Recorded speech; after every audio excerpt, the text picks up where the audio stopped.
So for the new BMW M4, it was important for us to focus on the most important elements. We emphasized the kidney and made it the main feature in the front. It is bigger and there is much more functions in the kidney. The air is not only going in on top, but also on the bottom. The whole kidney goes into the bonnet and gives it a very powerful look.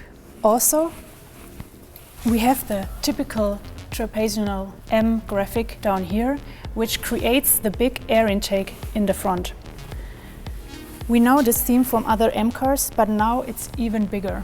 With the surface on the side, it helps to bring the airflow into the air curtain on the side and goes right onto the wheels. The car has a wider track than the series car. This is good for driving stabilities, but it's also great for design because the car gets better stance. To emphasize this, we have a crease line here in the wheel arch in the front, so the car gets really sitting on the road. When we go in the back of the car, we have the same sharp line than in the front. It's dividing the surface and it allows us to make very emotional surfaces onto the wheel. Also, a new theme is the black rocker, which goes from the front to the rear. It makes the car more lightweight, and it's also designed with very small radii and a very flat surface here, which makes it look like a blade. In the rear, we have also focused on the most important elements, which is the exhaust pipes. The double round exhaust pipes are known with all our M cars. All the surfaces help to emphasize them. They are bigger than the predecessor and they are embedded in a very big diffuser. And the two fins on the side go directly into the carbon fiber, where you also have the same fins in the roof. So the M4 is a simple and bold statement. All the M cars are polarizing, and they are not necessarily pleasing everyone. They are meant to move people, not only physically, but also emotionally. Yep.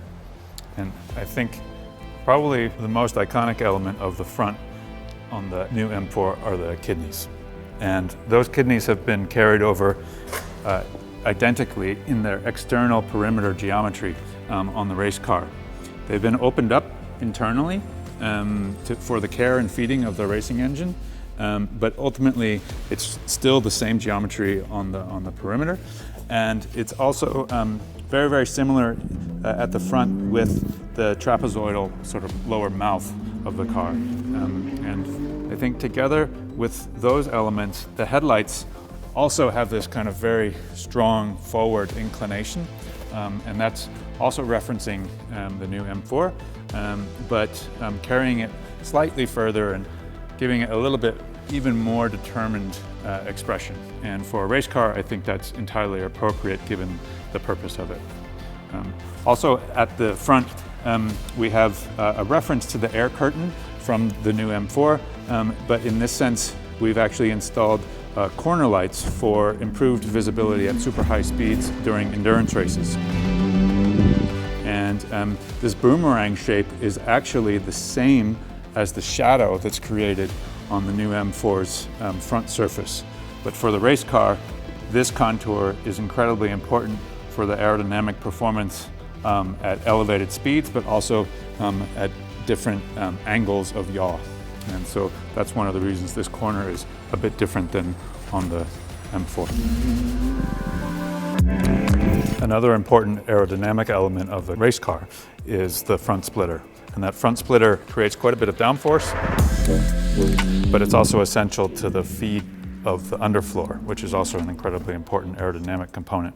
But that front splitter transitions around to the side, and you can see that same carbon fiber construction carries over to the rocker panel. And that rocker panel actually continues in a graphical way all the way to the back and serves to thin the car in terms of the overall proportion, in terms of how you would read it from a distance. There's also a kick on the race car that gives a little bit of a forward inclination to that lower graphic. I've noticed, I mean, this is something that we already know from the M8 GTE. And we have also implemented it in the series car, the black element, to give it more of a lightweight feeling. Exactly, right. Yeah, it helps the proportion. I think the other aspect of the new M4 production car is that it has this kind of continuous loop from the A-pillar down to the air breather detail on the body side, and then down into the lower feature line of the body side. And the race car picks up on that exact same constellation. You'll notice we actually don't have an explicit air breather, but rather an entire area dedicated to letting exhaust air out of this area of the car. But the contour of that line is referenced directly from the new M4. And so it has that continuity that ties the car together, but also helps to kind of structure it exactly the way it does on the production car. It also looks like you were carrying over the roof. Yep. The geometry of the roof and the rear glass is identical to the M4 production car, including the fins, but also this very flat rear glass. And that very flat rear glass is essential to an efficient feeding of the rear wing.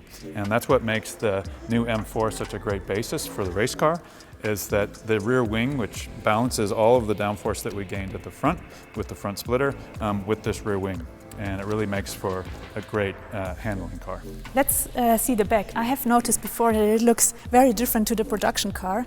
In some areas it's quite familiar, but down here it's very different, right? Yep, yeah, you're right. So probably the biggest difference is defined by the added width. So the car is about 75 millimeters wider per side than the production car.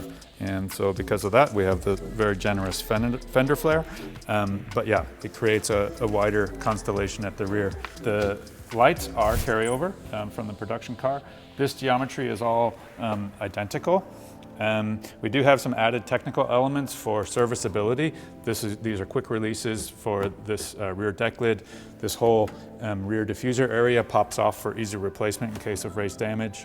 And then if we move across to the diffuser, you'll see this is all open, whereas on the production car it's more closed. That's to evacuate more heat and pressure buildup.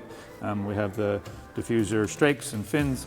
And then where the production car has the reflector, we actually have an air outlet for the rear wheel arch, but the line very much references the production car quite literally.